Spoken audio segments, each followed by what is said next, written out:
vous apporter les salutations des adventistes du 7e jour dans le monde francophone. L'Église adventiste du 7e jour vous présente une grande conférence biblique dénommée Top 100 Marathon 10 000.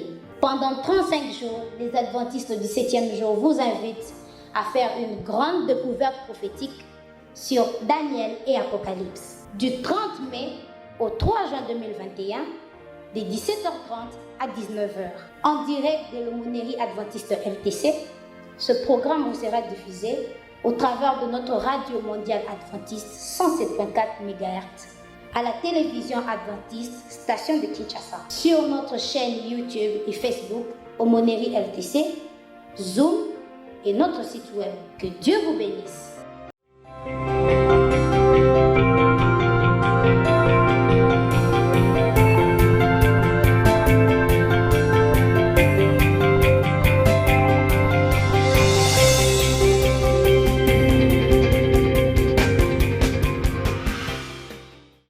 Je vous invite tous à vous lever. Nous allons chanter notre chant-thème du numéro inscrit au numéro 212 dans le recueil des hymnes de louanges. Et juste après ce chant, nous allons prier et nous allons continuer notre programme.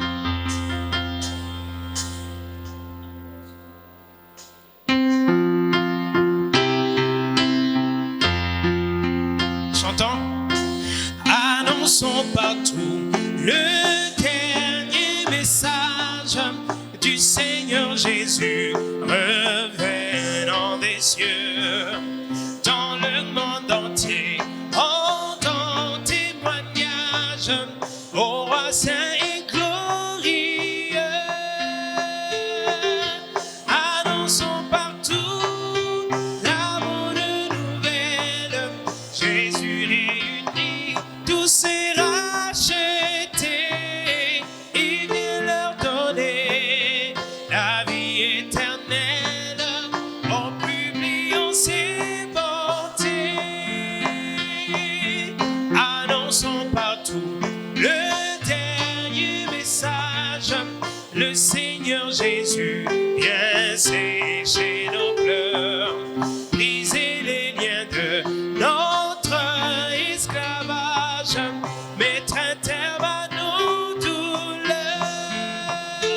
Oh, annonçons partout la bonne nouvelle, Jésus réunit tous ces rachetés, il vient leur donner la vie éternelle en publiant ses bontés. Annonçons partout le dernier message, bientôt nous verrons la sainte cité. Gloire à notre Dieu, chrétien, bon courage, car voici l'éternité.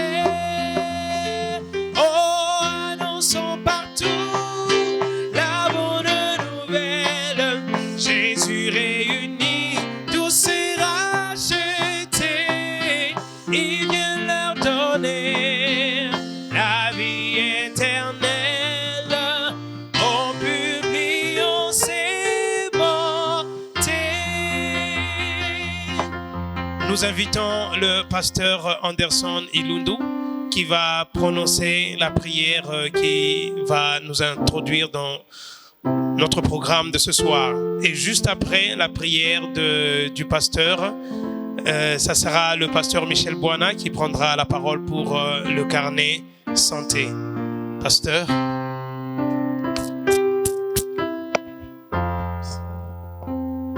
Obéissons à la prière. Père éternel, Jéhovah Jireh, Jéhovah Rapha, toi qui es le commencement, la fin de choses, toi qui es le premier, le dernier, toi qui es le créateur, le rédempteur, nous te sommes infiniment reconnaissants une fois de plus ce soir pour tous les bienfaits que tu as réalisés, tu as accomplis à notre faveur. Tu nous as donné la vie, tu nous as soutenus, tu nous as épargné de beaucoup de dangers. Tu as accepté que ce soir nous puissions arriver en ce lieu pour t'adorer, que ton nom soit loué. Pardonne nos offenses, sanctifie-nous par le sang de Jésus, afin que nous puissions être lavés de toutes nos traces d'impureté, d'iniquité, de souillure, et que nous puissions nous présenter devant toi comme un sacrifice et une offrande de bonne odeur. Accepte que ton esprit vienne nous habiter, vienne demeurer, vienne vivifier à nous, pour que nous puissions garder notre Dieu une attitude de t'adorer et que notre équipe de ce soir te soit agréable. Nous voulons t'implorer toutes tes grâces pour assister ton Église, pour que tu puisses prendre relève de soutenir ton instrument, que tu t'es choisi notre Dieu éternel pour donner la parole de vie, pour donner des conseils, pour donner des instructions. Et ces instructions qui vont nous permettre à ce que nous puissions nous préparer pour te rencontrer dans les airs. Bénis l'assemblée, donne-nous la paix en ces lieux. Nous commençons avec toi et accepte de terminer aussi avec nous. Au nom de Jésus, Amen. Alors, pour une petite précision, pendant que le pasteur Michel s'apprête déjà pour passer, le pasteur Anderson Ilundu, qui vient de prononcer la prière, c'est lui le berger responsable de l'association des églises adventistes ici à Kinshasa. C'est lui notre père en commun, le père de tout le monde à la fois. Et c'est aussi un grand enseignant, un grand théologien dans ce sens. C'est pourquoi vous avez remarqué qu'on a même porté les mêmes vestes aujourd'hui. Alors, voilà, ça dit beaucoup, hein? On va dire tel père, tel fils.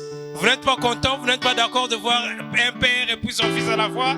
Ça, c'est très important. Alors, merci beaucoup au pasteur. Alors, le pasteur Michel va passer, prendre la parole et nous allons suivre ce carnet santé. Juste après le pasteur Michel, ça sera le pasteur Aimable qui va chanter un chant spécial. Merci.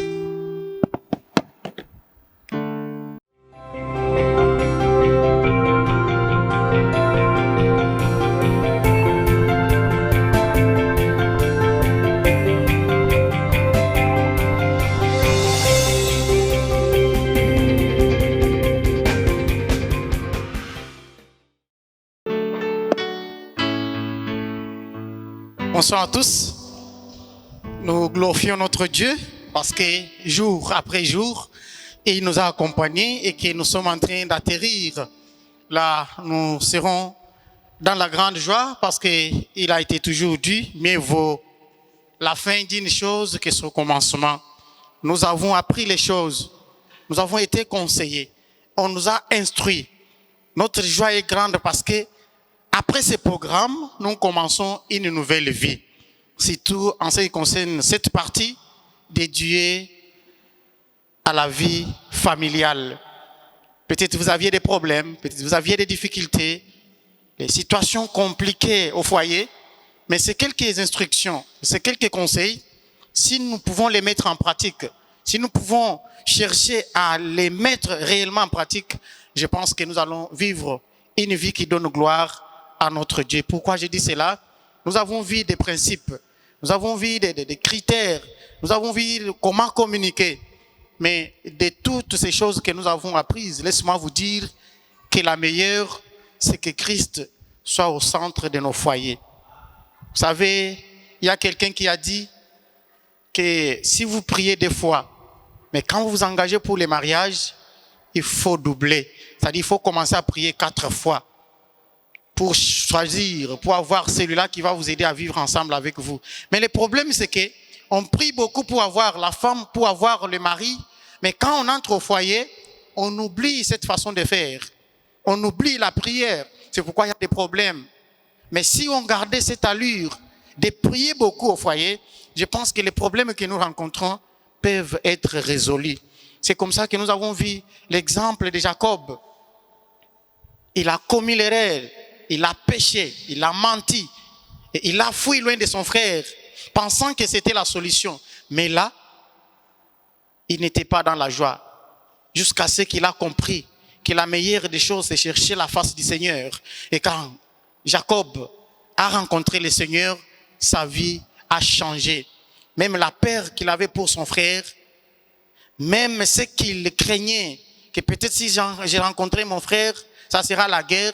Mais comme le Seigneur était entré dans sa vie, tout était calme. C'est pourquoi Dieu est prêt à repérer ces mêmes miracles dans ta vie, maintenant même.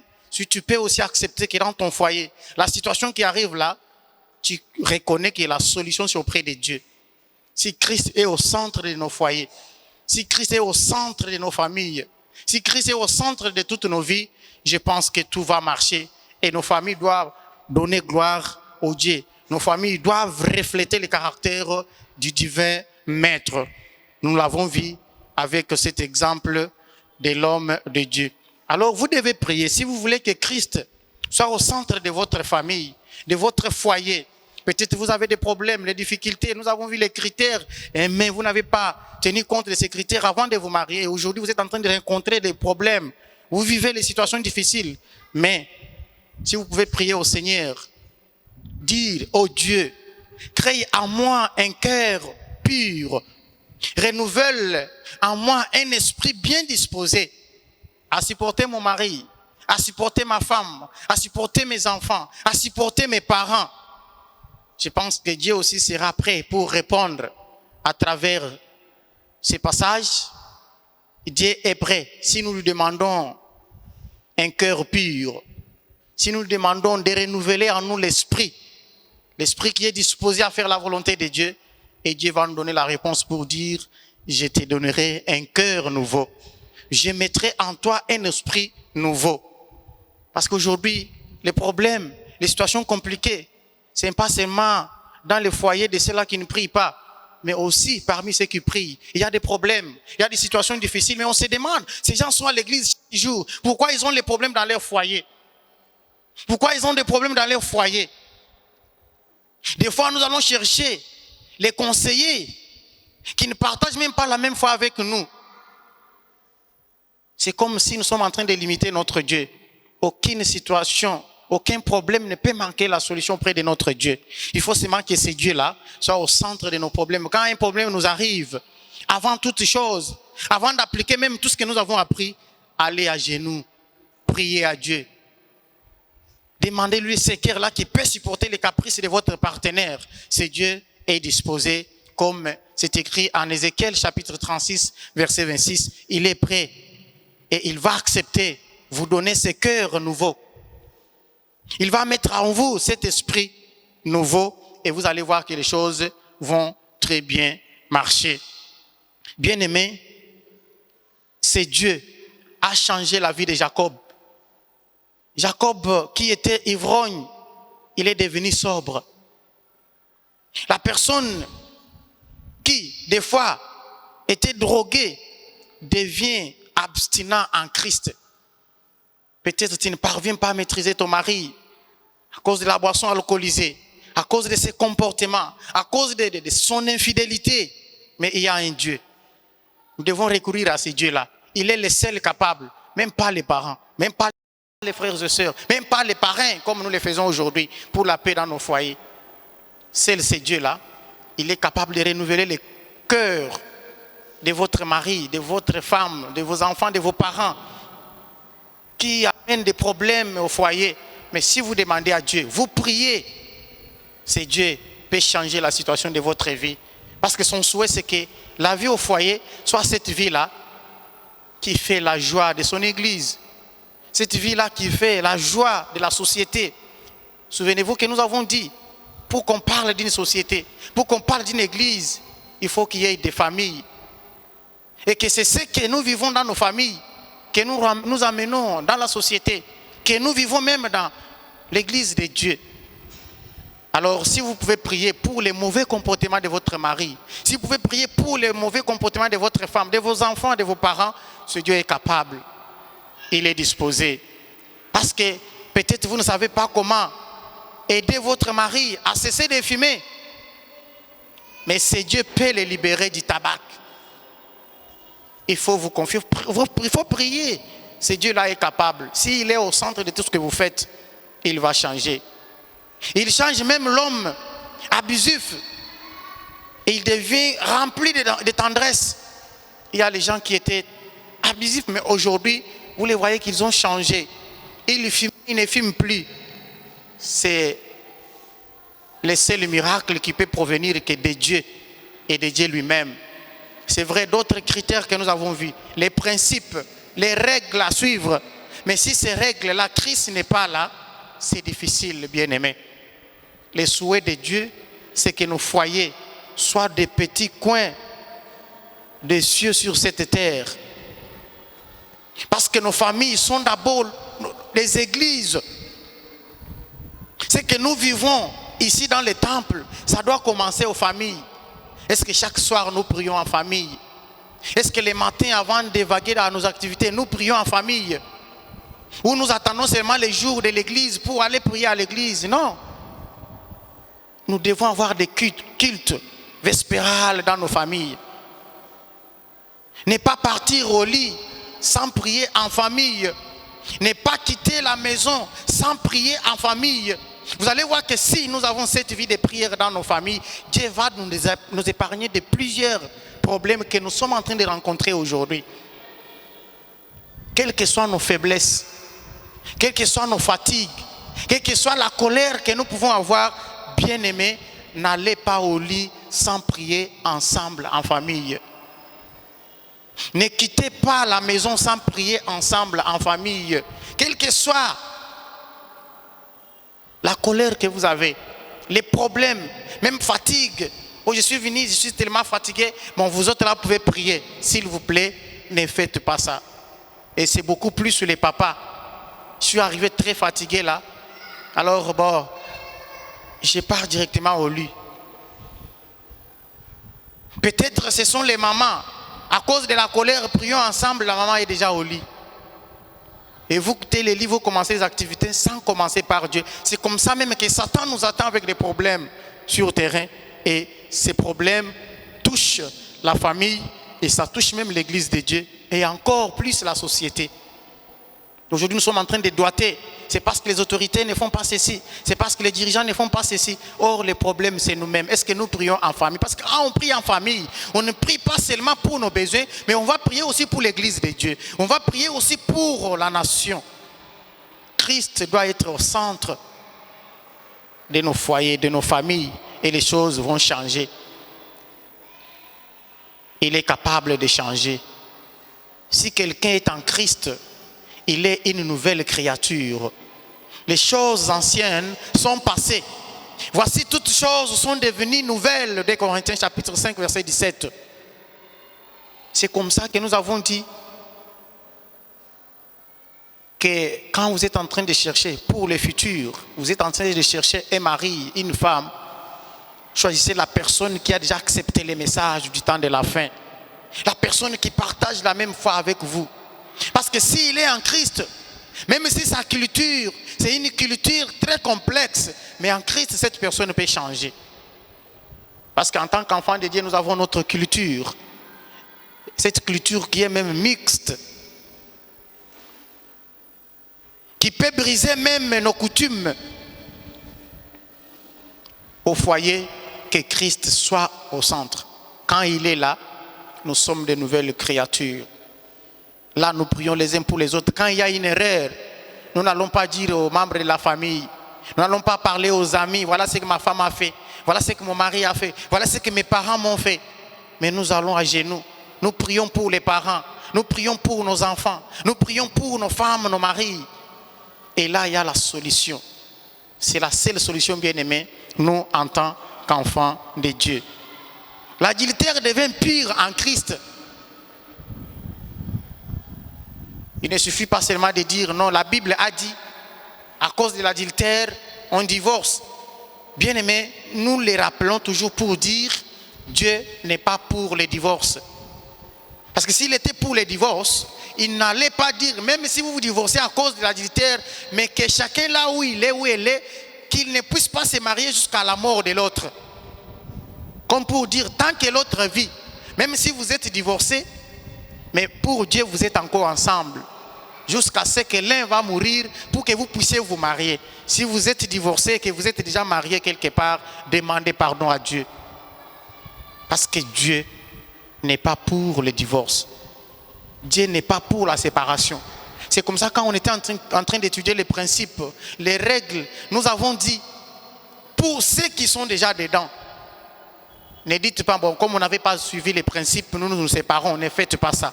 Il y a un Dieu qui peut changer. Il y a un Dieu qui peut bouleverser cette situation-là. Il change même les adultères. Il change les débauches. C'est Dieu donne un changement radical. Les débauches deviennent sobres en Christ. Prie pour ton mari, prie pour ta femme. Au lieu de commencer à parler même aux bêtes, même aux oiseaux, en cours de route, quelque chose passe, laisse-moi à cause des problèmes, j'ai mes problèmes, tu es en train de me déranger. Il y a des gens comme ça, qui parlent même aux bêtes, même aux arbres, à cause des problèmes. Mais il y a un Dieu là-haut, que nous devons parler. Nous devons recourir à ce Dieu-là. Il est le seul qui peut donner la paix, la joie dans nos foyers. À travers ce Dieu, les joueurs deviennent un épargnant. Aujourd'hui, il y a un problème au foyer parce qu'on ne sait pas économiser. On ne sait pas économiser. Quand ça arrive, nous consommons et nous terminons tout au même moment. Et demain, il y a un problème au foyer, la main est toujours tendue. Nous sommes en train toujours de nous en prêter. Pourquoi? Parce que quand l'argent arrive, nous voulons avoir des habits, nous voulons beaucoup manger. Nous oublions qu'il y a encore demain qui nous attend. Mais si nous prions, si peut-être c'est la maman qui a cette habitude, si c'est les papas qui ont cette habitude, il faut prier l'un pour l'autre. Seigneur, aide mon mari, aide ma femme qui est joueur, c'est-à-dire elle ne sait pas économiser. Et là, vous allez épargner. Et ça sera la joie de la famille. Notre Dieu est bon. Peut-être votre mari est violent. Mais si vous priez pour lui, il va devenir un homme doux. C'est le Christ peut changer la vie d'une personne. C'est le Dieu peut entrer dans votre foyer et trouver la solution. Ce n'est pas en parlant aux amis, aux frères et sœurs. Non, ce n'est pas ça la solution. Parce que vous ne savez pas le cœur de celui-là que vous êtes en train de parler. Même s'il est votre frère, même s'il est votre sœur, beaucoup ont séparé les gens comme ça. Et après vous allez souffrir, vous allez regretter. Mais au contraire, adressez-vous à celui-là. C'est lui seul qui a des solutions. C'est lui seul même qui peut amener la paix au foyer. Et il change. Il change même des menteurs. Il change des voleurs. Tout cela est possible pour ceux qui croient que Dieu est capable de changer la situation. Tout ceux-là qui acceptent que Christ a ce pouvoir d'amener la paix au foyer.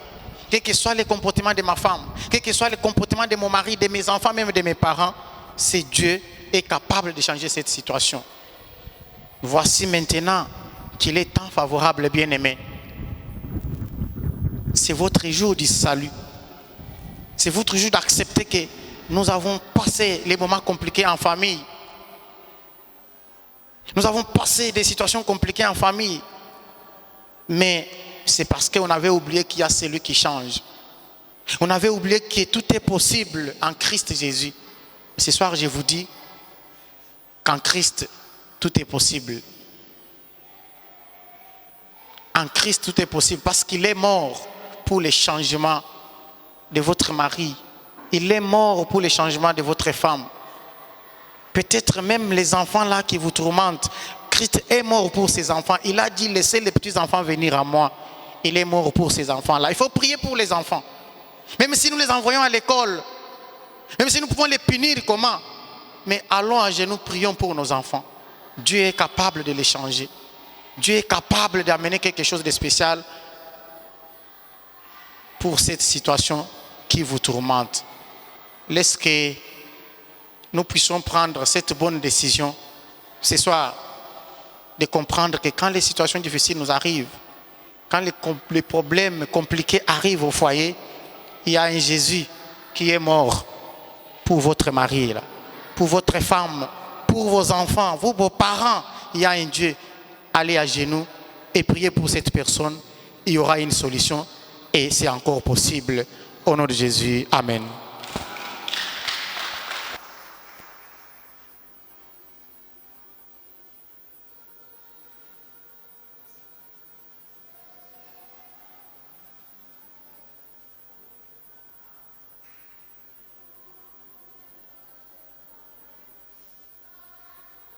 Pendant que le pasteur aimable avance pour le chant, nous signalons que le prédicateur de la soirée prendra la parole juste après son chant. Donc, lorsque le pasteur aimable finit le chant, c'est le pasteur Ongassa qui prendra la parole pour l'enseignement de ce soir. Merci.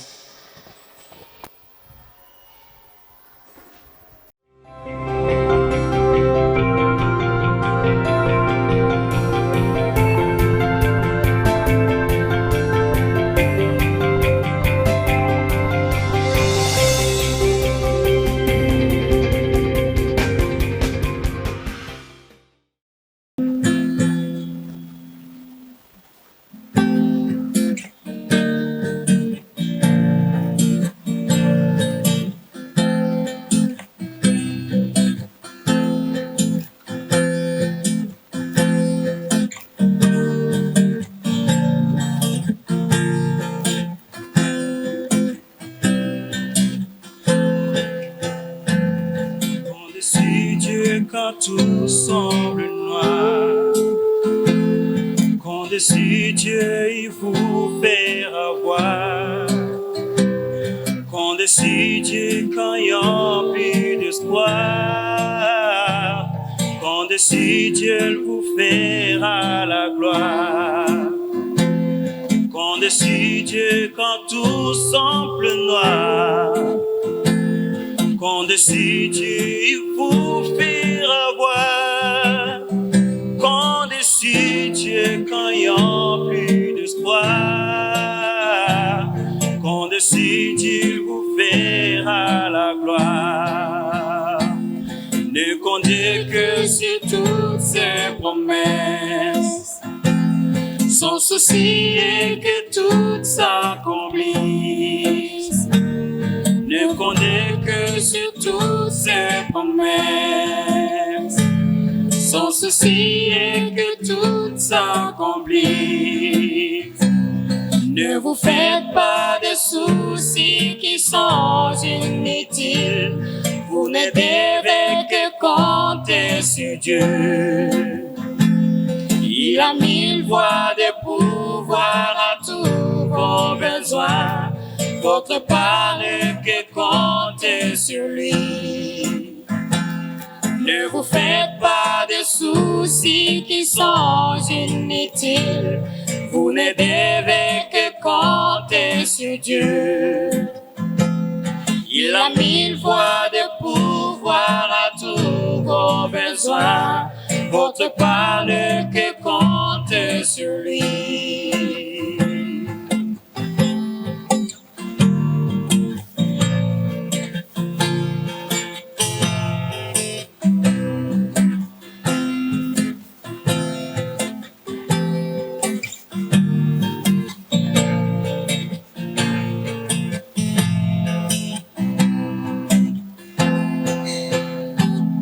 Quand-dessus Dieu accorde des épreuves. Quand-dessus Dieu en fait qui vous relève. Quand-dessus Dieu pour tout qui t'arrive.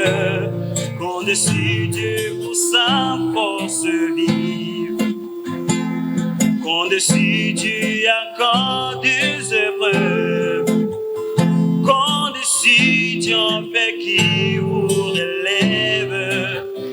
Quand-dessus Dieu pour tout qui t'arrive. Quand-dessus Dieu pour sa force vive. Ne comptez que sur toutes ses promesses. Son souci est que tout s'accomplisse. Ne comptez que sur toutes ses promesses. Son souci est que tout s'accomplisse. Ne vous faites pas de soucis qui sont inutiles. Vous ne devez que compter sur Dieu. Il a 1000 voies de pouvoir à tous vos besoins. Votre part n'est que compter sur lui. Ne vous faites pas de soucis soucis qui sont inutiles. Vous ne devez que compter sur Dieu. Il a 1000 fois de pouvoir à tous vos besoins. Votre part n'est que compter sur lui.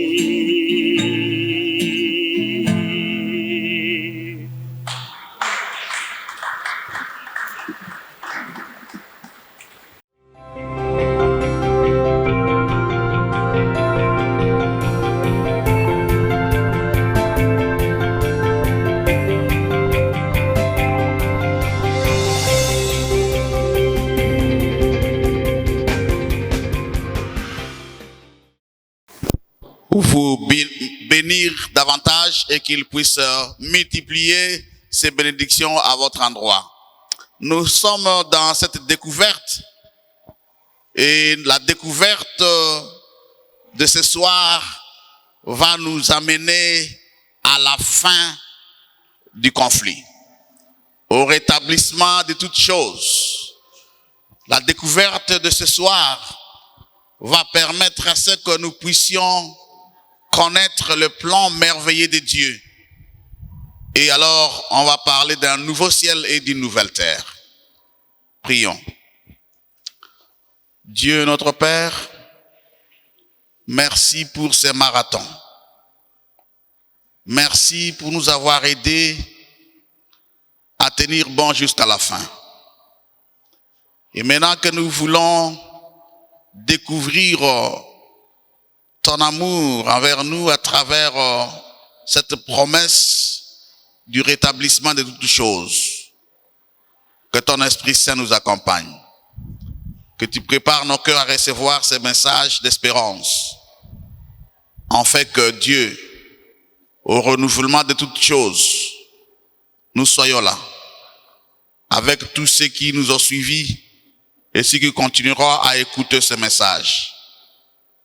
Nous voulons que tu puisses nous aider à être présents à ces grands rendez-vous.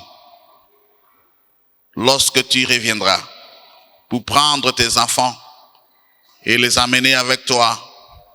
Lorsque tu rétabliras toutes choses à sa place comme c'était prévu dans ton plan éternel.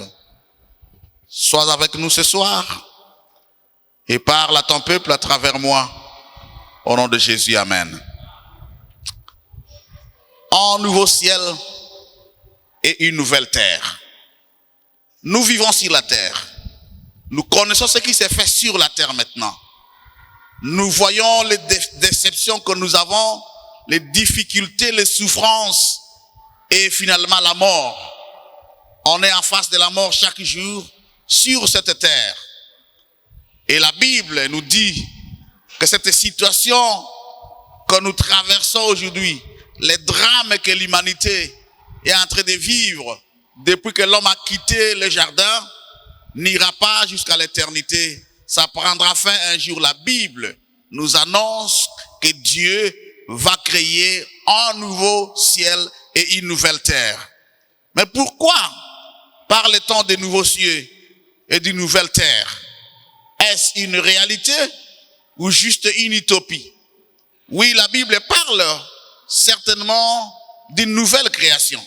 La Bible dit que Dieu va renouveler toutes choses. Mais est-ce juste une façon de consoler les gens ou c'est une réalité? Le titre de ce soir va nous montrer que Dieu va réellement créer une nouvelle terre. Dieu va réellement créer de nouveaux cieux. Dieu va réellement changer les choses autour de nous. Dieu va réellement effacer toute trace de péché. Dieu va réellement effacer la mort pour l'éternité. Et la Bible nous conduit à découvrir d'abord la première terre. Parce que quand on parle de nouveaux cieux et nouvelle terre, il faut que nous puissions considérer d'où viennent ce que nous appelons terre aujourd'hui. Le livre de la Genèse au chapitre 1 verset 1 nous dit au commencement, Dieu créa les cieux et la terre. Oui, Dieu a créé les cieux et la terre. Mais il y a beaucoup de théories quant à ce qui concerne les origines. D'où vient la terre? D'où vient tout ce que nous voyons? d'où vient l'espace, d'où vient l'homme. Et il y a beaucoup de théories, mais ici, la Bible nous parle de la création, que ce que nous voyons a une origine. Et la personne qui est derrière tout ce que nous voyons s'appelle Dieu. Bien que le monde veuille imposer l'évolution, bien que c'est enseigné dans nos écoles, bien qu'il y a beaucoup de personnes qui croient à ça, même des savants qui croient à ça, mais la Bible nous enseigne tout simplement que, au commencement, Dieu créa les cieux et la terre. Il est impossible que le cosmos puisse être le produit du hasard ou de l'évolution. Impossible parce que le grec l'appelle cosmos. Cosmos, ça signifie ordre. C'est impossible de voir l'ordre venir comme ça, se produire au hasard. Si tu arrives dans un endroit et que tu trouves de l'ordre, il y a un cerveau qui a conçu l'ordre. Lorsque tu arrives dans un endroit et que tu trouves tout est à place, il y a quelqu'un qui est derrière ça. Et c'est impossible que l'ordre puisse être le produit du hasard. Les philosophes grecs de l'Antiquité croyaient que le monde était soutenu par une force. Et ils ont appelé cette force-là le logos, en grec. Et il y a un philosophe qui a dit, mais écoutez, le monde est soutenu par une force, le monde est entretenu par une force, et cette force-là était impersonnelle. Et ils l'ont appelé logos. Mais lorsque l'apôtre Jean écrit son évangile, il signifie à ces philosophes que le logos dont il parle là, c'est Dieu. Jean chapitre 1, versets 1 et 4. Au commencement était la parole. L'expression traduite ici par parole, c'est logos. Et Jean est en train d'écrire d'abord à un auditoire, aux lecteurs grecs. Et il leur dit, le logos là dont vous parlez, le logos là que vous considérez comme la puissance qui soutient la terre, ce logos là n'est pas une puissance abstraite, ce logos là c'est Dieu. Et il est dit, au commencement était le logos, et le logos là était avec Dieu, et ce logos là, vous les philosophes, c'est Dieu lui-même. Mais qu'est-ce que ce Dieu a fait? Toutes choses ont été faites par elle, la parole, et rien de ce qui a été fait n'a été fait sans elle. Jean confirme aux philosophes grecs que Dieu a créé le cosmos. Le logos là est personnel, c'est la personne de Dieu. Le monde n'est pas le produit du hasard. Le monde n'est pas le produit de l'évolution, mais Dieu a créé les cieux et la terre. Alors, dans l'épître aux Hébreux, il y a une autre logique que l'auteur sacré veut à ce que le monde comprenne, que vous puissiez comprendre, que la science comprenne. Hébreux chapitre 3, verset 4, la Bible dit, chaque maison est construite par quelqu'un, mais celui qui a construit toutes choses, c'est Dieu. C'est impossible d'aller vous retrouver devant une maison à pleine forêt et croire que cette maison a évolué. Lorsqu'on est en face d'une maison, on voit que derrière, il y a un architecte, il y a un ingénieur, il y a une personne. La maison ne peut pas évoluer comme ça. Et l'auteur sacré nous dit que le fait que chaque maison est construite par une personne, alors toutes choses ont été construites par Dieu. Un évolutionniste entre dans le bureau d'un de ses amis qui était chrétien. Et lorsqu'il entre dans ce bureau, il voit ce globe ici posé sur le bureau de son ami chrétien qui croit à la création. Et il dit, mais j'aime ce globe. Je voudrais aussi l'acheter. Dites-moi la personne qui l'a fabriqué ou la maison où tu l'as acheté, dans quelle boutique, je vais aussi l'acheter. Et le chrétien s'est fait un peu malin. Il sourit. Il dit, je ne connais pas d'où ça vient. Et dit, non, mais c'est toi qui l'as placé. Il dit, non, honnêtement, je ne sais pas d'où ça vient.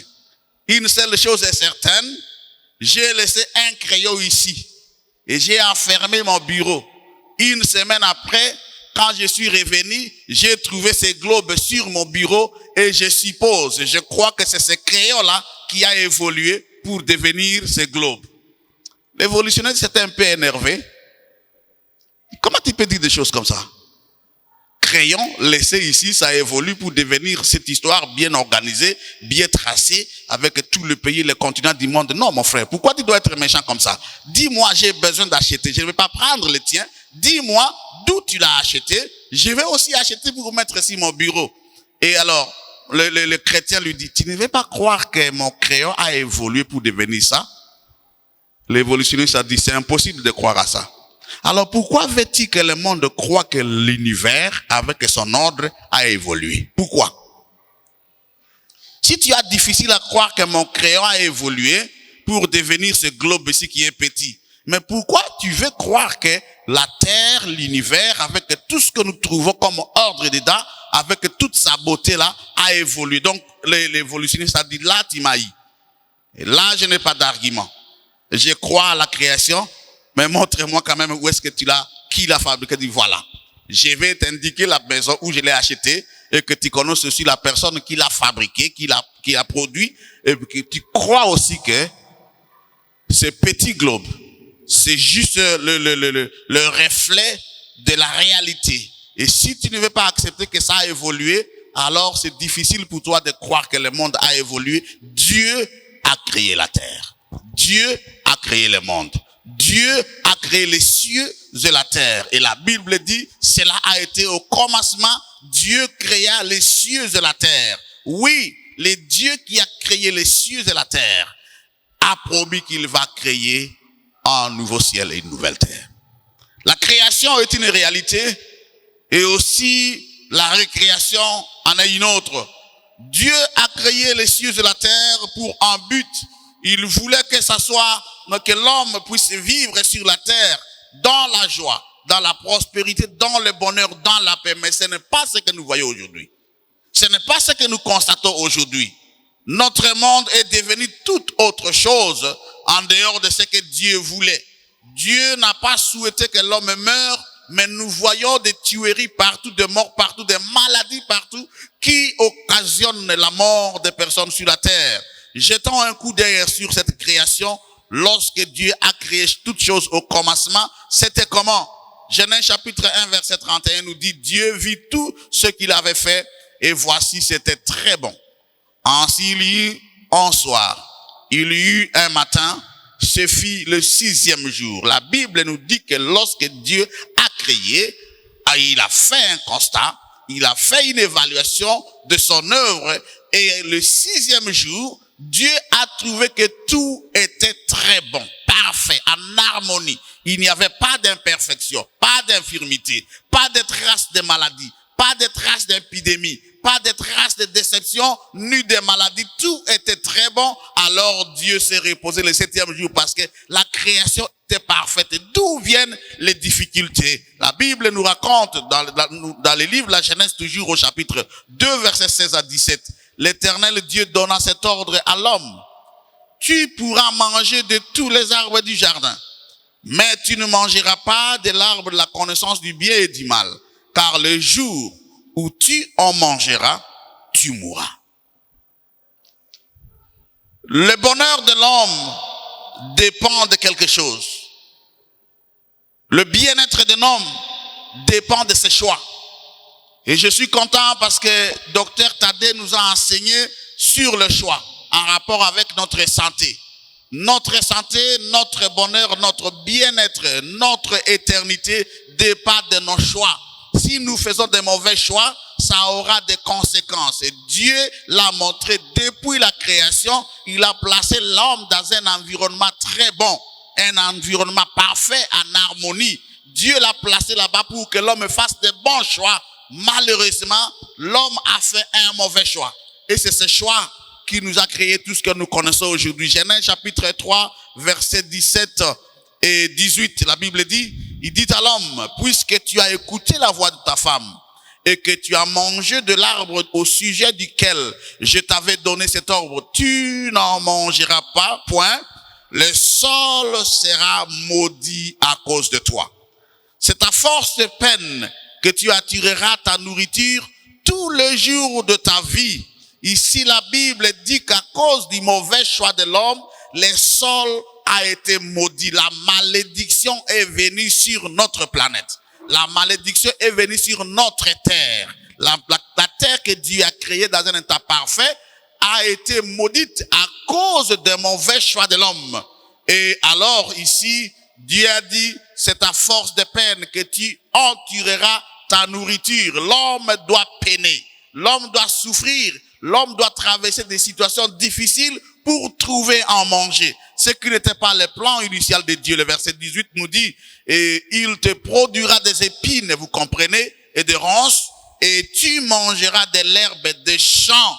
La terre est devenue une vallée de malheur, de misère, de souffrance, d'injustice, de meurtre, de pauvreté, d'insécurité, de maladie et finalement de mort. C'est ce que le choix de l'homme a produit. Lorsque l'homme a mal choisi, voilà, les épines, la souffrance pour manger, pour trouver son pain. Il faut suer. Donc la terre est devenue cette vallée de difficultés et tous à cause de ces mauvais choix. Alors le verset 19 nous dit, c'est à la sueur de ton visage que tu mangeras du pain, jusqu'à ce que tu retournes dans la terre, d'où tu as été pris, car tu es poussière, et tu retourneras dans la poussière. Voilà les conséquences des mauvais choix. Et voilà ce qu'est devenu la terre. Depuis que l'homme a quitté le jardin, les difficultés ont commencé. Et la Bible nous dit que lorsque Dieu a prononcé ces paroles, qui étaient un jugement contre les mauvaises actions de l'homme, les mauvais choix de l'homme, Dieu a résolu aussi de mettre l'homme en dehors du jardin. Genèse chapitre 3 verset 23 nous dit, et l'Éternel Dieu le chassa du jardin d'Éden pour qu'il cultivât la terre, d'où il avait été pris. L'homme est sorti du jardin et l'homme a commencé un long voyage hors du paradis. L'homme a commencé un long voyage de tous les maux, de toutes les souffrances, de tous les défis. Finalement, un voyage vers la mort. Hors du jardin, ce sont les réalités que nous vivons chaque jour, depuis que nous avons quitté le jardin. Et c'est pour cela que Dieu, dans son amour, il a prévu nous ramener dans le jardin. Il a prévu créer une nouvelle terre où il n'y aura plus de ronces, où il n'y aura plus de peines, de souffrances, où il n'y aura plus de difficultés que nous traversons aujourd'hui. Il a prévu créer une nouvelle terre où il n'y aura plus de mort. Et c'est le message que le livre de l'Apocalypse nous révèle ce soir. Il nous faut une nouvelle création parce que la première création est devenue intenable. La première création est devenue une vallée de souffrance, d'injustice, de maladie, de mort. Une vallée de tous les maux que nous connaissons. Une vallée des épidémies, des pandémies. C'est pour cela qu'il nous faut une nouvelle création. Dieu a promis cette création dans sa parole. La nouvelle terre. Dieu l'a promis. Ce n'est pas un mythe, c'est une réalité. Ce n'est pas une démagogie divine, c'est une réalité. Dieu a révélé qu'il va le faire, il a démontré qu'il va le faire, et nous avons la conviction à cause de sa parole qu'il va créer une nouvelle terre. Apocalypse chapitre 21 verset 5 nous dit, et celui qui était assis sur le trône dit, voici, je fais toutes choses nouvelles. Et il dit, écrit, car ces paroles sont certaines et véritables. Les livres d'Apocalypse nous confirment que Dieu va faire toutes choses nouvelles. Et ici, il demande à Jean d'écrire parce que ces paroles sont certaines et véritables. Dieu nous donne une garantie, une assurance que sa promesse de renouveler toutes choses est certaine. Que sa promesse de créer de nouveaux cieux et une nouvelle terre est une réalité, c'est la vérité. Dieu donne cette assurance. Au chapitre 21, verset 1er, la Bible dit, puis je vis un nouveau ciel et une nouvelle terre, car les premiers ciels et la première terre avaient disparu et la mer n'était plus. Daniel aussi avait parlé de cette nouvelle création en termes d'un royaume. Au livre de Daniel, chapitre 2, verset 44, Daniel a vu cette nouvelle création. La Bible dit, dans le temps de ce roi, le Dieu des cieux suscitera un royaume qui ne sera jamais détruit et qui ne passera point sous la domination d'un autre peuple. Il brisera, anéantira tous ces royaumes-là et lui-même subsistera éternellement. Daniel a parlé de cette nouvelle création. Que Dieu va annuler les systèmes, détruire tous les systèmes que nous connaissons aujourd'hui. tous les mouvements politiques que nous connaissons aujourd'hui, toutes ces dominations que nous connaissons aujourd'hui, des cruautés, des souffrances, des terrorismes, la Bible avait prédit que Dieu va les briser, Dieu va les anéantir et Dieu va établir un autre royaume qui subsistera éternellement. C'est-à-dire que les personnes qui vont entrer dans ce royaume-là ne connaîtront plus jamais la mort. Et c'est une promesse divine, c'est une révélation divine. 2 Pierre chapitre 3 verset 13 nous parle de cette nouvelle création. Mais nous attendons, selon sa promesse, de nouveaux cieux et une nouvelle terre où la justice habitera. Vous voyez les amis, l'apôtre Pierre était comme vous, comme moi. Il avait la conviction que Dieu ne peut pas mentir. Dieu a annoncé qu'il va créer toutes choses nouvelles. Et alors l'apôtre Pierre s'est mis dans l'attente. Il dit, nous attendons selon sa promesse. Nous ne l'attendons pas parce que nous avons inventé des choses. Nous attendons la nouvelle création parce que Dieu a promis. Et dans cette nouvelle création, sur cette nouvelle terre, l'apôtre Pierre a souligné quelque chose, la justice habitera. Si vous n'avez jamais fait face à la justice, attendez-vous à cette nouvelle terre où la justice va habiter, où il n'y aura pas d'injustice. Personne ne va vous priver de vos droits. Et rien, aucune circonstance ne vous privera de vos droits. La justice va habiter sur cette nouvelle terre. Habakkuk a aussi parlé de cela au chapitre 2 de son livre, verset 2-3. L'Éternel m'adressa la parole et il dit, écris la prophétie, grave-la sur des tables, afin qu'on la lise couramment. Car c'est une prophétie dont le temps est déjà fixé. Elle marche vers son terme et elle ne mentira pas.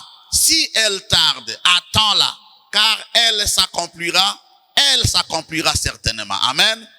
Même si ça tarde, la Bible nous demande de l'attendre. Même si ça prend, il faut l'attendre. Les gens disent, mais ça fait longtemps que Jésus a promis qu'il va revenir. Oui, la prophétie nous dit que c'est une réalité, Jésus reviendra. La nouvelle terre, c'est une réalité, ça se réalisera. Nous, ce qu'il nous faut faire, c'est de l'attendre. Parce que ça va se réaliser. Ça s'accomplira. Dieu l'a dit. Un monde nouveau. Oui, c'est une réalité. Son temps est fixé par Dieu. Si cette réalité tarde, nous sommes appelés à l'attendre. Elle s'accomplira. Dieu nous a donné sa parole. Faisons-lui confiance. Il a dit que ça s'accomplira. Ce qu'il nous faut faire, c'est attendre. C'est patienter. C'est patienter. Et lorsque nous lisons dans l'épître aux Hébreux, chapitre 11, verset 10, 13 à 16, il est écrit, car il entendait la cité qui a des solides fondements, celle dont Dieu est l'architecte et le constructeur. C'est dans la foi qu'ils sont tous morts, sans avoir obtenu les choses promises, mais ils les ont vus et salués de loin, reconnaissant qu'ils étaient étrangers et voyageurs sur la terre. Le verset 14. Ceux qui parlent ainsi montrent qu'ils cherchent une patrie. S'ils avaient eu envie celle d'où ils étaient sortis, ils auraient eu le temps d'y retourner. Mais maintenant, ils en désirent une meilleure, c'est-à-dire une céleste. C'est pourquoi Dieu n'a pas honte d'être appelé leur Dieu, car il leur a préparé une cité. La Bible dit que Dieu nous a préparé une cité. C'est pour cela que les personnes qui attendent cette cité dont Dieu est l'architecte ne peuvent pas se quereller pour les biens de la terre. Jamais. Lorsqu'on veut les ravir les biens de la terre, prenez, nous attendons une cité. Et la Bible dit que ceux qui ont été animés de cette espérance, ils se considéraient comme des étrangers et des voyageurs sur la terre. Nous sommes des étrangers et des voyageurs sur la terre. Où allons-nous? Nous marchons vers le Canaan céleste. Où allons-nous? Nous marchons par espérance, vers cette terre promise. Dieu nous a promis, il va réaliser. Nous l'attendons. Ceux qui ont accepté, ceux qui ont fait confiance à Dieu, ils ont toujours été prêts à quitter les endroits chéris de leur vie parce que Dieu les a appelés. Ils n'ont jamais eu les désirs comme Abraham. Dieu l'a appelé à quitter son pays, à quitter sa maison. la maison de son père et aller dans un autre pays. Il est parti parce qu'il croyait que Dieu ne peut pas mentir, ne peut pas tromper. Dieu lui a promis une cité. Il n'a jamais eu le temps de retourner à Ur. Il n'a jamais permis que sa famille retourne là-bas parce que il avait fixé les yeux sur la promesse de Dieu. Et Dieu a préparé une cité pour nous. Apocalypse chapitre 3 verset 12. C'est lui qui vaincra. Je ferai de lui une colonne dans le temple de mon Dieu. Et il n'en sortira plus. J'écrirai sur lui le nom de mon Dieu et le nom de la ville de mon Dieu, de la nouvelle Jérusalem qui descend du ciel d'auprès de mon Dieu et mon nom nouveau. Cette cité céleste s'appelle la nouvelle Jérusalem. Elle descend du ciel. Nous l'avons étudié peut-être au chapitre 9, au chapitre 20 verset 9, où lors de la deuxième résurrection, cette ville a été entourée, investie par les méchants, et le feu est descendu du ciel pour détruire les méchants. Cette ville est une réalité. Dieu en est l'architecte. Elle descendra du ciel après les 1000 ans, et les rachetés vont passer les vacances avec leur père. Ils descendront dans cette ville. Apocalypse chapitre 20, versets 7 à 9 nous le confirme. Quand les 1000 ans seront accomplis, Satan sera relâché de sa prison. Il sortira pour séduire les nations qui sont aux quatre coins de la terre, Gog et Magog, afin de les rassembler pour la guerre. Leur nombre est comme le sable de la mer. Et ils montèrent sur la surface de la terre et ils investirent les camps de saints et la ville bien-aimée. Mais un feu descendu du ciel et le dévora. Le feu va détruire les méchants, y compris Satan lui-même. Le mal ne sera plus, ni aucune trace du péché. Le feu aura purifié la terre de toutes ses souillures. La Bible nous parle de cette ville qui sera une réalité sur la terre. Une ville dont Dieu est l'architecte. Une ville qui sera investie par les méchants, mais une ville que Dieu va protéger. Ésaïe chapitre 65, le verset 17, 21, 23 nous parle aussi de cette réalité. Le verset 17 nous dit, car je vais créer des nouveaux cieux et une nouvelle terre. On ne se rappellera plus les choses passées. Elles ne reviendront plus à l'esprit. Ils bâtiront des maisons et les habiteront. Ils planteront des vignes et en mangeront le fruit. Le travail ne sera plus pénible comme à ce moment ici. Et la nourriture, nous ne la trouverons plus à cause de nos sueurs, parce que Dieu nous a fait une promesse certaine. Le verset 22, ils ne bâtiront pas de maisons pour qu'un autre les habite. Ils ne planteront pas de vignes pour qu'un autre en mange les fruits. Car les jours de mon peuple seront comme les jours des arbres, et mes élus jouiront de l'œuvre de leurs mains. Ils ne travailleront pas en vain, et ils n'auront pas des enfants pour les voir périr ou mourir, car ils formeront une race bénie de l'Éternel, et leurs enfants seront avec eux. La Bible nous donne une assurance ici, que sur la nouvelle terre, personne ne construira une maison pour l'abandonner et mourir avant de l'avoir habitée. Personne ne construira une maison pour voir quelqu'un d'autre le chasser de sa maison. Mais tout ce que nous ferons, nous en jouirons. Nous mangerons le fruit parce que la justice habitera dans ce monde-là. Apocalypse chapitre 21, verset 3. La Bible nous dit, et j'ai entendu du trône une forte voix qui disait, voici le tabernacle de Dieu est avec les hommes. Il habitera avec eux et ils seront son peuple et Dieu lui-même sera avec eux. La terre renouvelée va devenir le centre de l'univers. Dieu va faire un transfert de son capital du ciel sur la terre. Dieu lui-même sera avec nous pour nous rassurer de sa présence, qu'il n'y aura plus de problèmes, il n'y aura plus de péché, il n'y aura plus de souffrance pour l'éternité. Le Seigneur lui-même sera avec eux. Il va installer son tabernacle. Le tabernacle qui se trouve dans le ciel sera transféré sur la terre. Et la terre va devenir ainsi, cette terre renouvelée va devenir la capitale de l'univers. Vous comprenez que cette terre renouvelée, ça va devenir le lieu central, principal de l'univers.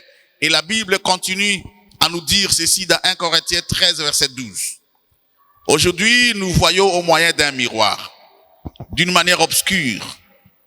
Mais alors, nous verrons face à face. Aujourd'hui, je connais en partie.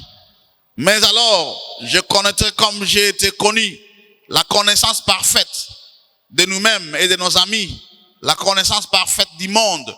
Nous ferons des grandes découvertes, des merveilles que Dieu a placées dans la nature. Nous allons être des savants sur la nouvelle terre. Si vous n'avez pas été savant sur la terre, ici la terre des malheurs, mais sur la nouvelle terre, la Bible nous promet que nous allons avoir une grande connaissance parfaite de nous-mêmes. Il y a beaucoup de personnes qui ne se connaissent même pas, qui ne se découvrent pas, qui ne savent pas qui je suis, mais sur la nouvelle terre, tu sauras exactement qui tu es. Il y a beaucoup de personnes qui ne savent pas qu'ils sont un trésor et ils sont très valeureux, ils sont des enfants de Dieu, ils se négligent. Mais là-bas, tout le monde saura qui il est parce que Dieu nous aura ouvert les yeux afin que nous puissions avoir une connaissance parfaite. Et la Bible continue à nous dire, dans Ésaïe chapitre 35, versets 5 à 6. Ésaïe 35, 5 à 6. Alors s'ouvriront les yeux des aveugles, s'ouvriront les oreilles des sourds. Alors le boiteux sautera comme un cerf, et la langue du muet éclatera de joie. Car des eaux jailliront dans le désert, et des ruisseaux dans la solitude. La Bible dit que sur la nouvelle terre, il n'y aura pas d'aveugles, il n'y aura pas de sourds, il n'y aura pas de boiteux, il n'y aura pas de muets, il n'y aura pas de personnes misérables. Tout le monde sera dans la joie. Et là-bas, il n'y aura pas de désert, il n'y aura pas de carence d'eau. Il n'y aura pas question de délestage d'électricité, il n'y aura pas question de coupure d'eau. Et la Bible nous dit que tout sera dans l'harmonie. Et les yeux des aveugles s'ouvriront. Je connais l'histoire d'un adventiste, un grand chanteur adventiste qui a eu un problème de cécité. Il est devenu aveugle à l'âge de 12 ans. Un jour, après avoir terminé une présentation musicale, le pasteur l'a invité pour lui dire, frère Nevin, il s'appelle Nevin, que penses-tu de tes yeux? Voudrais-tu voir que tes yeux s'ouvrent et que tu puisses voir? Il a souri. Si quelqu'un voulait prier pour toi, que la grâce de Dieu repose sur toi pour que tes yeux s'ouvrent encore et que tu vois. Que penses-tu de cela, de cette idée? Nevin a souri, il a dit, pasteur, je serais très flatté de recouvrir la vie. Je serais très flatté que je puisse voir comme tout le monde et que je cesse de marcher avec cette canne tirée par d'autres personnes. Mais, pasteur, je préférerais rester aveugle. Je préfère rester aveugle. Et le pasteur était surpris. Pourquoi? Pourquoi, Nevin, préfères-tu rester aveugle? Il dit non, je vais réserver mes yeux. Je ne vais pas les utiliser pour voir des choses abîmées, des mauvaises choses. Je vais réserver mes yeux pour que la toute première personne que je puisse voir dans ma vie, que ce soit Jésus.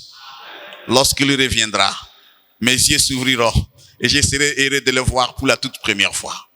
J'aimerais rester comme je suis. Ne priez pas pour que je puisse voir maintenant. Je vais voir ces jours-là. Je vais me retrouver dans un monde parfait pour que je vois de bonnes choses. Je vais me retrouver dans un monde où il n'y a pas d'injustice pour que je vois la justice.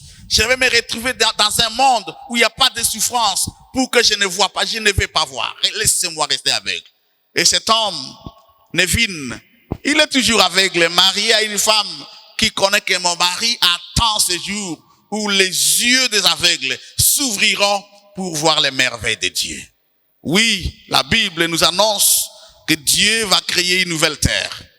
Et les gens qui vivront sur cette nouvelle terre ne connaîtront plus les problèmes que nous connaissons aujourd'hui, ne connaîtront plus le chômage que nous connaissons aujourd'hui, ne connaîtront plus les maladies que nous connaissons aujourd'hui, les querelles, les difficultés, les insécurités, le terrorisme. Il n'y en aura pas sur cette nouvelle terre. C'est une terre de bonheur éternel. Et la Bible continue à nous dire dans Ésaïe 11, verset 6, le loup habitera avec l'agneau et la panthère se couchera avec les chevreaux, les veaux, les lionceaux et les bétails qu'on engraisse seront ensemble et un petit enfant le conduira. Même dans le monde animal, il n'y aura plus de cruauté, Il n'y aura plus d'animal, de chats pour déchirer les souris. Ça ne se fera plus jamais. Il n'y aura plus de lions pour déchirer les chevreaux. Non, ça ne se fera plus jamais. C'est un monde de paix, de tranquillité, de bonheur éternel. Et les petits peuvent conduire les fauves sans s'en inquiéter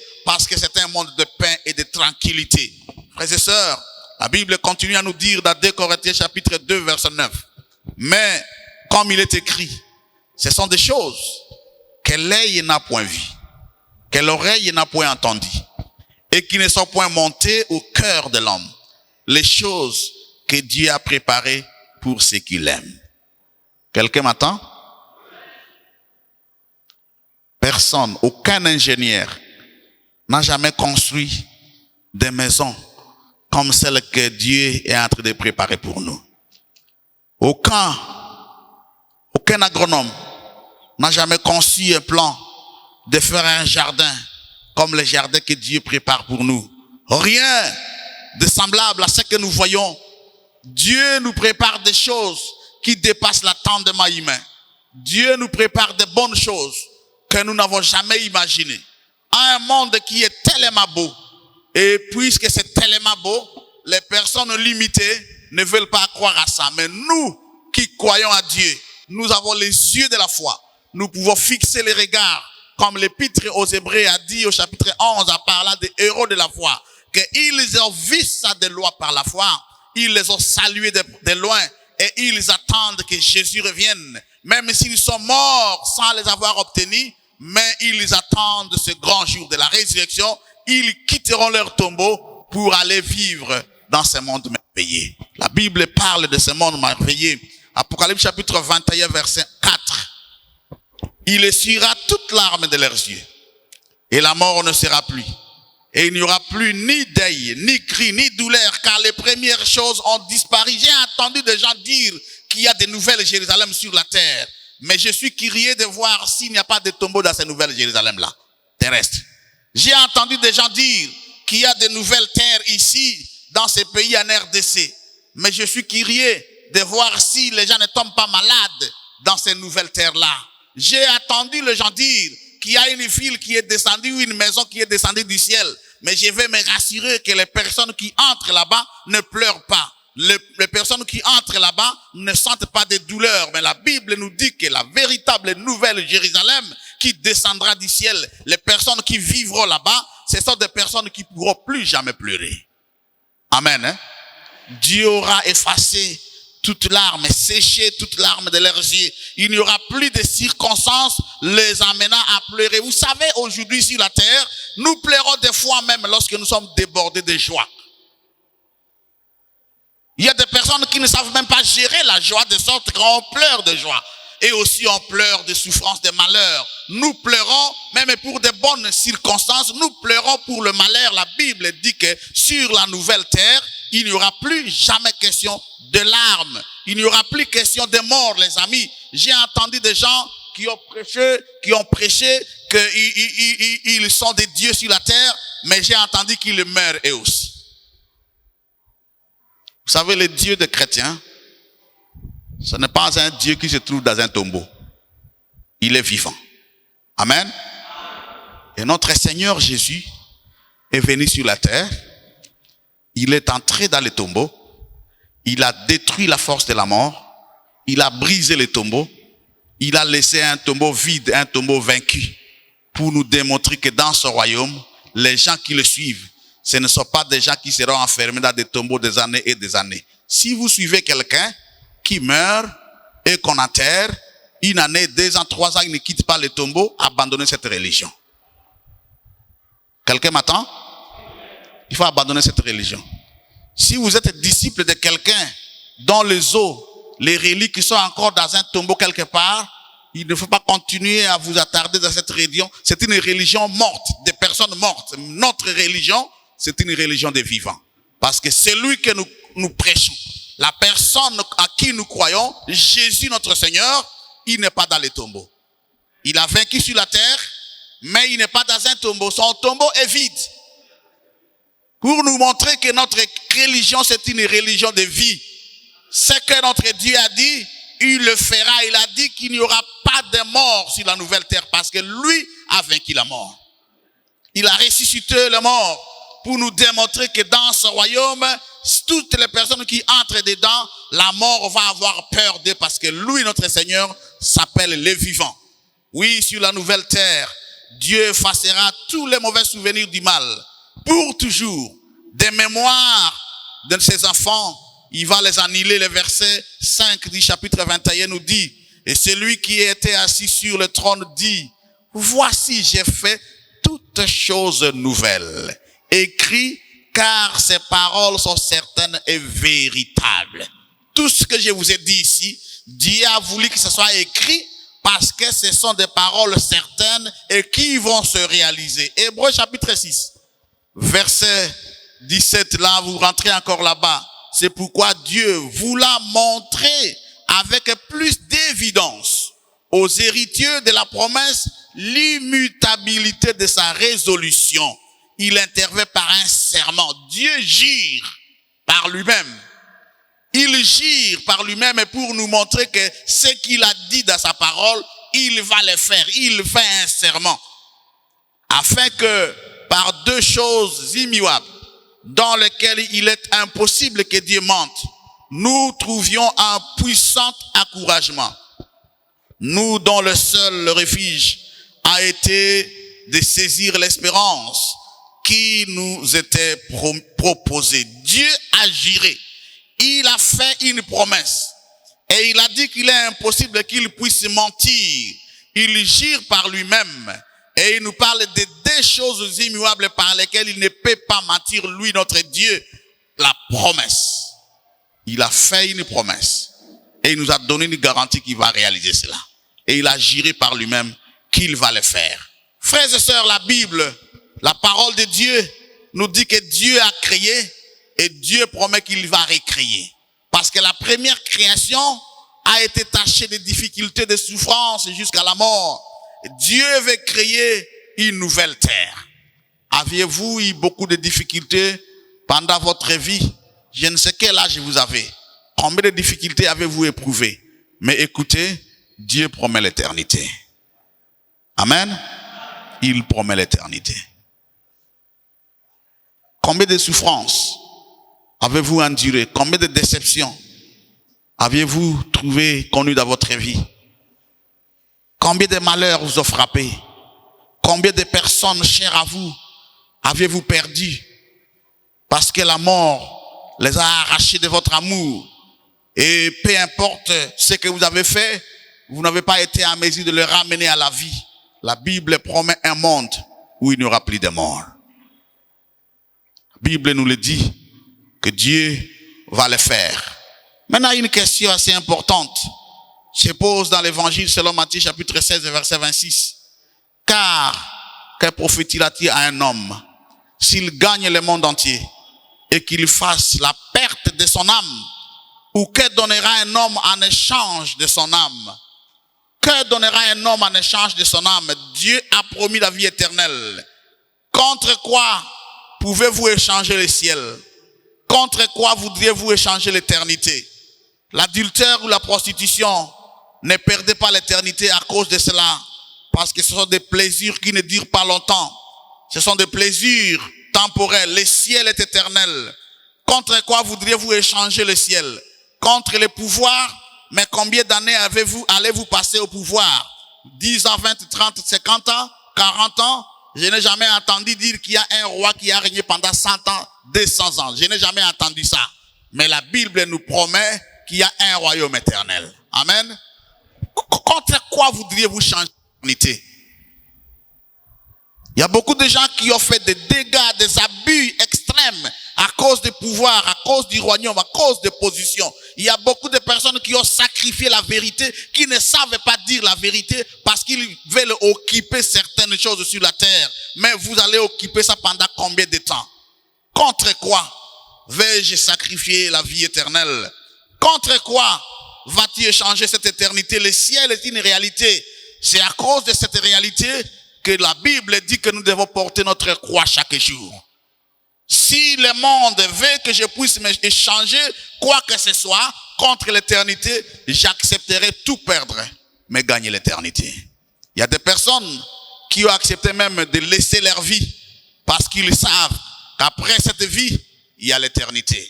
Il y a des personnes qui se sont accrochées à la vérité au prix de leur vie. Mieux vaut mourir que de sacrifier la vérité. Ils sont morts à cause de la vérité parce qu'ils savent que la vérité, c'est la vie éternelle. Contre quoi allez-vous échanger l'éternité? Contre l'argent?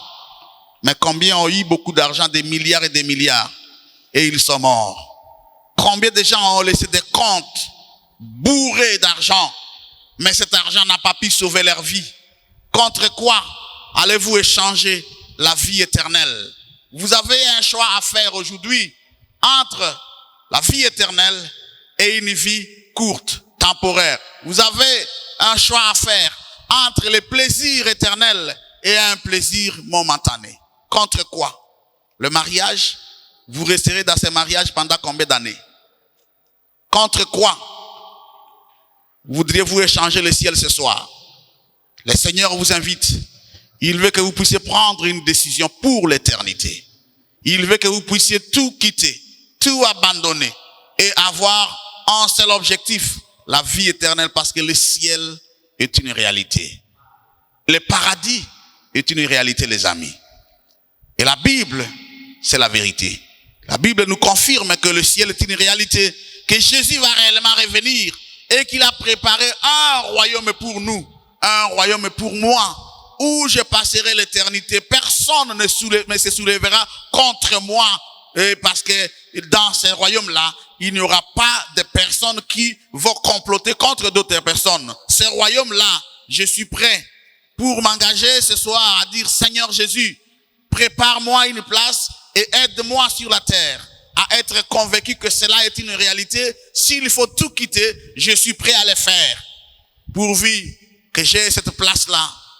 Un prédicateur du nom de Dwight Moody a prêché un sermon spécial et l'a intitulé « Une place pour toi dans le royaume de Jésus ».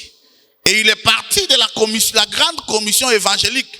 Moody a commencé à expliquer la grande commission évangélique lorsque Jésus dit à Pierre: Pierre, va, prêche l'évangile, commence à Jérusalem, dans toute la Judée, va à Samarie, jusqu'aux extrémités de la terre, prêche la bonne nouvelle, prêche le pardon à mon nom, prêche que le royaume de Dieu est proche, prêche qu'il y a beaucoup de place dans ce royaume-là. Et puis Moody fait une explication homilétique. Il dit: mais écoute Jésus, veux-tu vraiment que je puisse prêcher l'évangile à Jérusalem?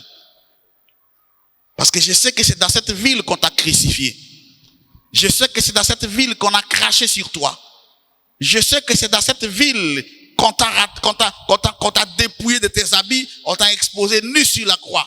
Je sais que c'est dans cette ville qu'on a percé ta côte et que tu es décédé. Veux-tu réellement que je puisse prêcher l'évangile dans cette ville de Jérusalem? Moody, dans son sermon, il a expliqué, il a dit: Jésus a répondu: oui, Pierre, je veux que tu puisses aller à Jérusalem, prêcher la bonne nouvelle de mon royaume. Va spécialement trouver cette personne-là qui avait préparé une couronne d'épines et l'a enfoncée sur ma tête. Dites à cette personne que je lui ai préparé une couronne de gloire. Et je suis prêt à mettre cette couronne de gloire sur sa tête, à condition qu'il accepte mon pardon. Pierre, va trouver cette personne-là qui a enlevé mes habits et qui m'a laissé nu sur la croix. Va dire à cette personne que je lui ai préparé une robe de justice, une robe blanche. Personne ne pourra le lui enlever. Et je suis prêt à lui remettre cette robe à condition qu'il accepte mon pardon. Va dire à cette personne qui s'est moqué de moi et qui, après m'avoir insulté, placé sur la croix, qui pensait que je suis un roi ridicule, va lui dire que je vais l'honorer dans mon royaume. Va dire à tous ces voleurs qu'il y a de la place pour les voleurs, parce que sur la croix, j'avais donné la permission, l'autorisation et la place à un voleur d'aller avec moi dans le paradis. Dites à tous les voleurs que tu rencontreras qu'il y a une place pour les voleurs dans mon royaume, à condition qu'ils acceptent mon pardon.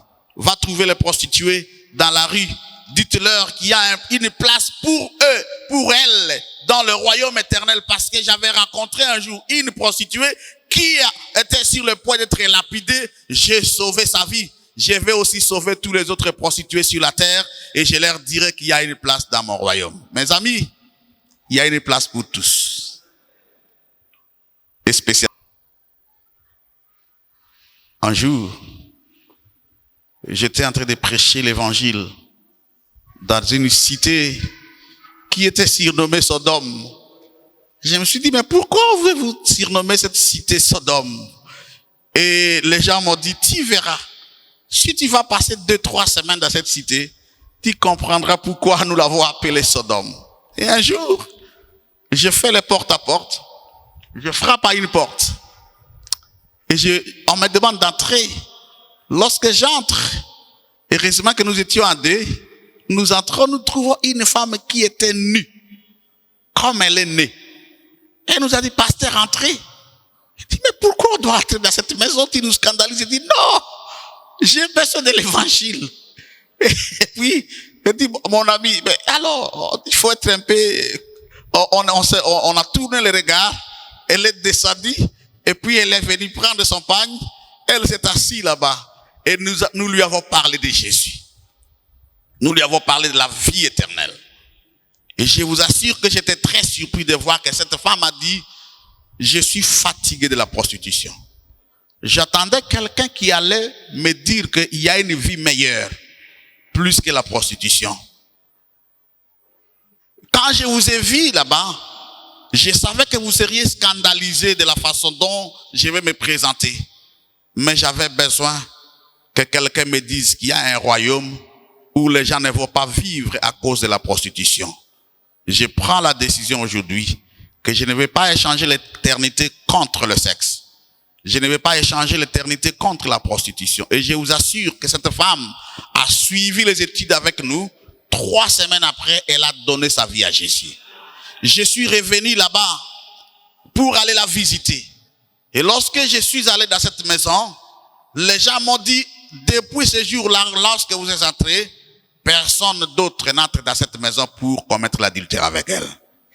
Et je lui ai dit, mais pourquoi tu fais ça? Il dit, parce que je ne vais pas échanger le bonheur éternel contre un plaisir qui ne dure pas longtemps. J'ai pris ma décision, je vais suivre Jésus. Je resterai fidèle parce que tu m'as dit qu'il y a un royaume, il y a une vie éternelle, il y a un paradis. Et je ne vais pas l'échanger contre quoi que ce soit. Ce soir, la Bible dit que Dieu va créer toutes choses nouvelles. Croyez-vous à cela? La Bible dit que Dieu essuiera toutes larmes de leurs yeux. Croyez-vous à cela? La Bible dit qu'il n'y aura plus de douleur. Croyez-vous à cela? Vivez dans un monde où il n'y a pas de douleur. La Bible dit que cela est une réalité. Que Dieu vous a préparé des places dans son royaume. Ce soir, j'ai pris ma décision. Je voudrais passer l'éternité avec Jésus. Et ce marathon avait un seul objectif, que vous puissiez courir, vous donner toutes sortes de privations pour que vous puissiez être couronné lorsque Jésus revient. Vous avez fait le marathon avec nous et ce soir la Bible vous donne le but à atteindre, c'est la vie éternelle. C'est une terre renouvelée, le ciel qui ne va pas nous apporter des épidémies. Ce soir, le Seigneur veut à ce que vous puissiez prendre votre décision pour l'éternité. Voudriez-vous passer l'éternité avec Jésus? Son esprit est prêt à vous accompagner. Son esprit est prêt à vous changer, à vous transformer. Si vous sentez que la chair continue à vous attirer, mais écoutez, Jésus est prêt à mettre son esprit en vous. Et cet esprit a la capacité de vous régénérer. Je voudrais prier avec toutes ces personnes qui disent, nous avons écouté la parole du Seigneur et nous sommes candidats. Nous voulons rentrer dans le paradis. Nous voulons aller vivre dans ce monde où il n'y aura pas de peine, de souffrance. Toutes les personnes qui prennent cette décision peuvent s'élever et nous allons prier ensemble.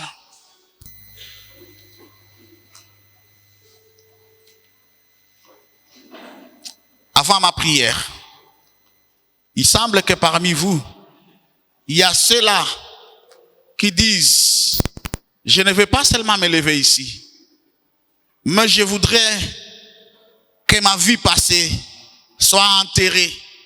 Je voudrais que mes péchés soient lavés. Et je voudrais les témoigner en passant par les eaux du baptême. Demain, il y aura baptême.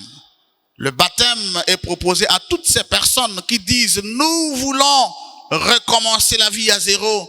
Et nous voulons commencer ces voyages vers l'éternité. Nous voulons témoigner publiquement devant les hommes, devant Dieu, que nous avons accepté le sang de Jésus qui nous lave.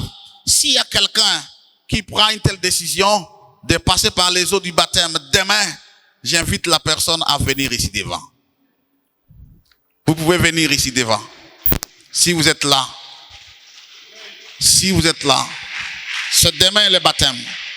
Que le Seigneur te bénisse. Que le Seigneur vous bénisse. Venez. Jésus vous attend. Venez mes amis. Gloire à Jésus. Venez. Vous avez pris la décision de rompre avec le monde.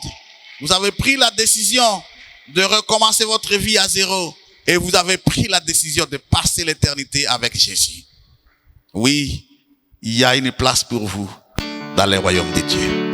Il semble qu'il y a encore quelqu'un là-bas. Venez. Venez. Amen. Venez. Vous êtes encore là? N'ayez pas honte. Venez. Venez, venez. Le Seigneur vous attend. Prenez la décision. Soyez courageux, courageuse. Venez. Je sais que vous êtes là. Venez. Avant que je puisse inviter mon collègue, le pasteur Anderson Ilundu, pour qu'il puisse offrir une prière spéciale, je vous accorde ce temps. Vous pouvez encore venir. Venez. Le Seigneur vous appelle. Merci. Venez. Tel que vous êtes là, venez. Je suis sans rien à moi, sinon ton sang versé pour moi et ta voix qui m'appelle. Je sais que tu es là. À toi, tu hésites seulement. Mais prends courage et venez. Venez. N'ayez pas honte. Jésus a dit qu'il n'aura pas honte de vous témoigner. Venez. Vous êtes là. Je suis ton grand amour, apprendre à retour. Il y a encore une personne qui hésite là-bas. Le Seigneur te voit. Il veut que tu prennes la décision de témoigner en public que tu veux lui appartenir. Venez. Je viens tel que je suis, je viens à toi. Sinon ton sang versé pour moi et ta voix qui m'appelle à toi, agneau de Dieu.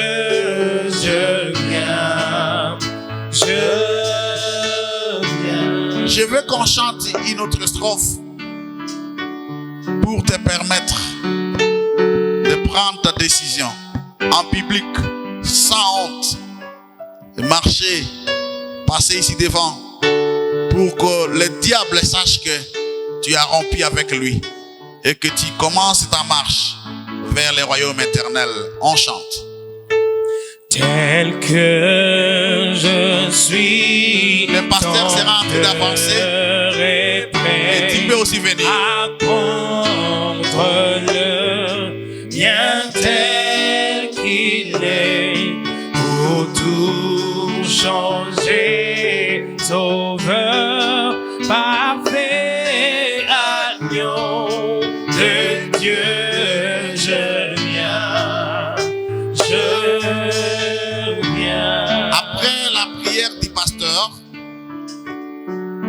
ces personnes qui ont pris la décision de passer par les eaux du baptême et qui sont ici devant. Mais aussi vous qui êtes là, qui êtes restés, mais vous avez quand même la conviction que Dieu vous appelle ce soir à passer par les eaux du baptême. Vous resterez. Quand les autres vont sortir, vous resterez. Vous aurez un entretien particulier avec le pasteur Michel, qui est le pasteur de cette église.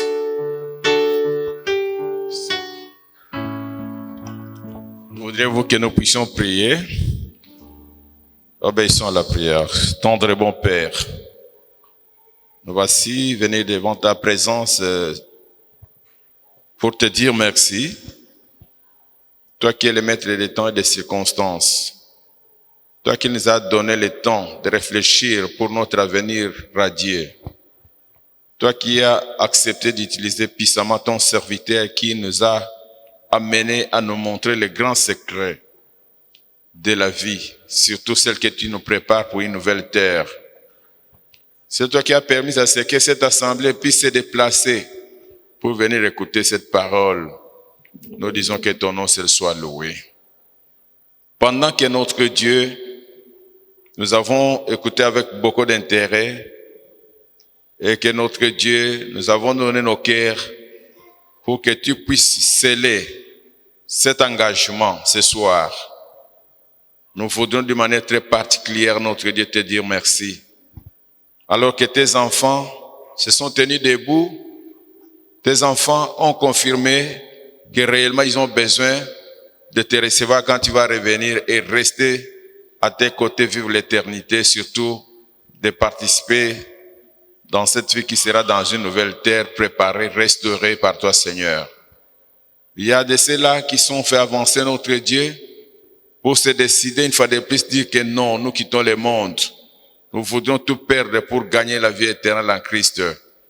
À cause du pardon que tu nous as offert, de ta justice, notre Dieu qui nous a libérés, ils sont ici devant nous pour témoigner publiquement, notre Dieu, qu'ils ont donné leur cœur à Christ, qui est leur Seigneur et Sauveur, d'une manière très particulière, que tu agrées leur foi, que tu agrées notre Dieu, leur appel, tu agrées notre Dieu, leur scellement, pour la gloire et l'honneur de ton seul nom. Que tu puisses pardonner leur passé, que tu puisses oublier toutes sortes de mal, toutes sortes d'iniquités, que le sang de Jésus le couvre, que ta justice se manifeste, notre Dieu, parce que avec notre propre justice, nous n'avons pas pu. Mais ta seule justice qui sauve, qui nous délivre, cette justice qui nous présente devant toi, le Père de l'éternité, afin que notre Père, tu puisses nous accepter comme tes enfants, que cette justice soit la leur, et que les jours où tu vas revenir, tu puisses les accepter comme tes enfants. Nous voulons qu'à partir d'aujourd'hui, quand ils ont pris cet engagement, tu puisses inscrire leur nom dans les livres de vie. Tu puisses accepter que notre Dieu, tu puisses marcher avec eux. Chaque jour, tu les protèges du mal pendant qu'ils sont encore dans le monde. Tu puisses les préserver de toutes les attaques de l'ennemi pour qu'ils puissent garder leur foi. Nous voudrions, notre Dieu, d'une manière très particulière, que ceux qui aussi n'ont pas accepté d'avancer en ces moments, peut-être se sont réservés, mais ils ont le même désir.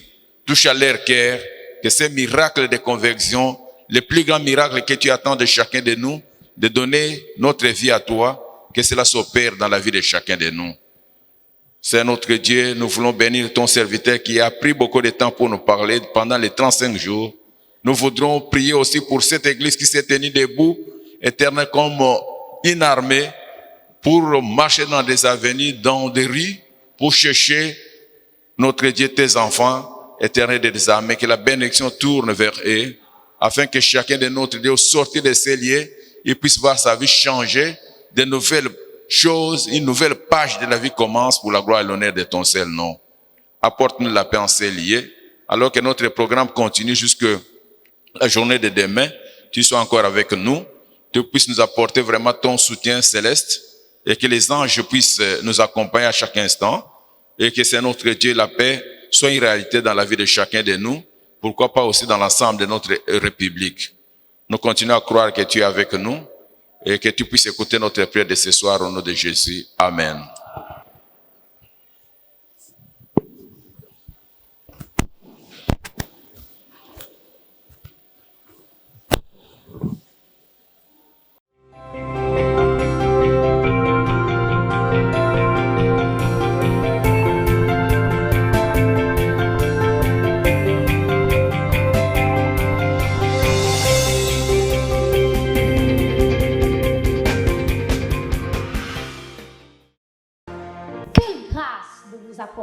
salutations des adventistes du 7e jour dans le monde francophone. L'Église adventiste du 7e jour vous présente une grande conférence biblique dénommée Top 100 Marathon 10 000. Pendant 35 jours, les adventistes du 7e jour vous invitent à faire une grande découverte prophétique sur Daniel et Apocalypse. Du 30 mai au 3 juin 2021, de 17h30 à 19h, en direct de l'aumônerie adventiste LTC, ce programme vous sera diffusé au travers de notre radio mondiale adventiste 107.4 MHz, à la télévision adventiste station de Kinshasa, sur notre chaîne YouTube et Facebook Aumônerie LTC, Zoom et notre site web. Que Dieu vous bénisse.